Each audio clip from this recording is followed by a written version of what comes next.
ആലപ്പുഴ ബീച്ചിൽ ലഹരി സംഘത്തിന്റെ കേന്ദ്രമായി പ്രവർത്തിച്ച കട ഡിവൈഎസ്പി MR മധുബാബുവിന്റെ നേതൃത്വത്തിൽ പൊളിച്ചു നീക്കി. താൽക്കാലികമായി നിർമ്മിച്ച കട കേന്ദ്രീകരിച്ച് മയക്കുമരുന്ന് സംഘത്തിന്റെ പ്രവർത്തനം വ്യാപകമാണെന്ന നാട്ടുകാരുടെ നിരന്തരമായ പരാതിയെ തുടർന്നാണ് നടപടി. കഴിഞ്ഞ ദിവസം 2 യുവാക്കളെ ഈ കടയുടെ പരിസരത്ത് നിന്ന് കഞ്ചാവുമായി പിടികൂടിയിരുന്നു.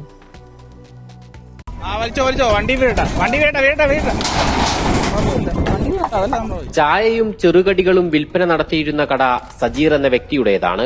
ഇവിടം കേന്ദ്രീകരിച്ച് മയക്കുമരുന്ന് സംഘത്തിന്റെ പ്രവർത്തനം വ്യാപകമാണെന്നാണ് പരാതി.